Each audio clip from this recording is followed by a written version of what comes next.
But his delight is in the law of the Lord, and in his law doth he meditate day and night. Let me tell you about my great God.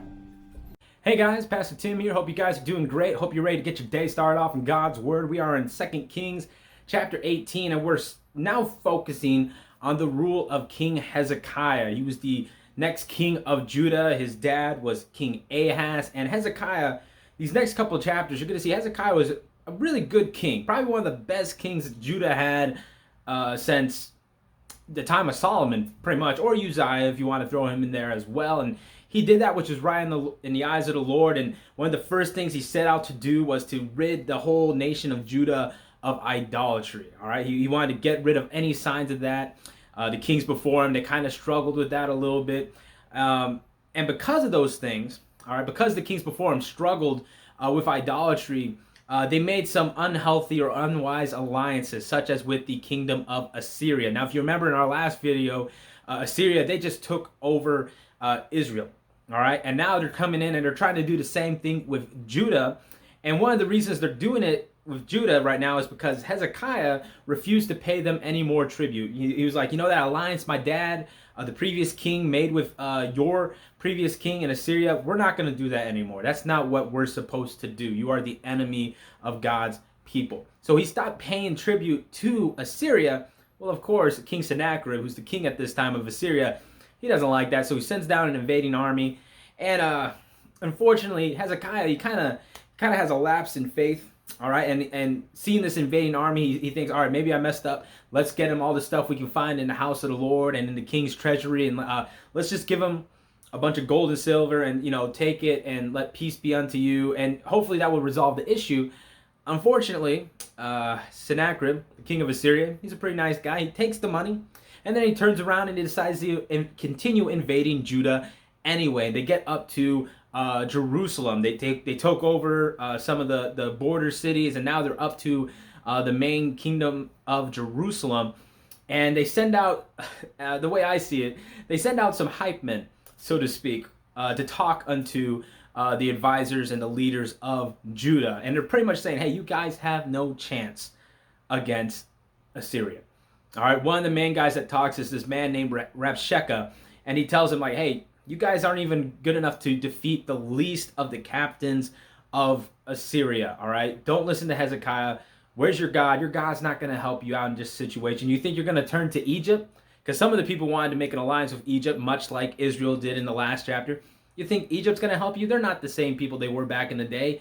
They're a bruised reed. They said if you try to lean on Egypt, it's going to break underneath your weight. They in no way can help you guys deal with Assyria. So they try to persuade the people saying, hey, don't listen to Hezekiah. It's much better if you just give up, follow us. Hey, we're going to give you, many great things. You're going to be able to drink from your own waters. You're going to be able to eat fruit from your own vineyards and so forth. You're going to be able to do all sorts of things until we take you into a land much like your own. All right. Pretty much they're saying all this. They're saying, hey, if you follow us, you're going to have all these blessings. If you follow us, you're going to bear all these fruits.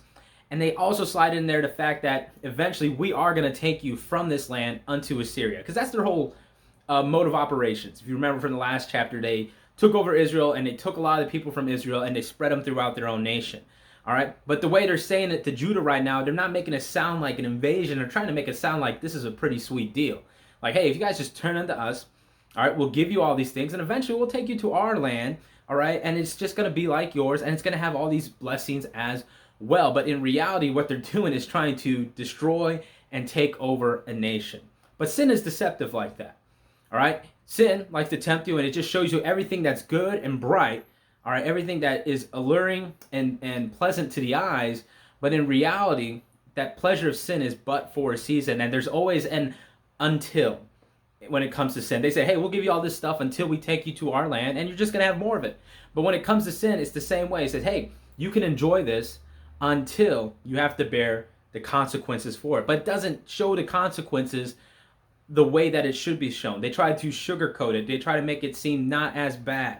All right, no, the consequences are actually a benefit. But in reality, when you reap what you sow, the consequences only lead to shame and defeat. And I hope you follow that train of thought there.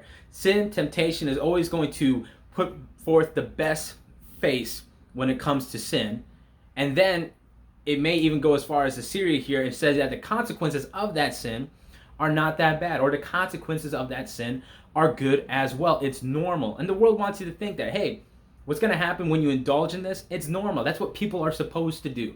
All right? And I hope if you're a child of God, you don't fall for that. Don't fall for the fake veneer of temptation saying, hey, this is something good for you. See it for what it is. And the best way for you to see it for what it is to continue to grow in your faith with God, to continue being in His Word, to continue seeking to learn more of Him and growing as a Christian. And you can see better, you know what?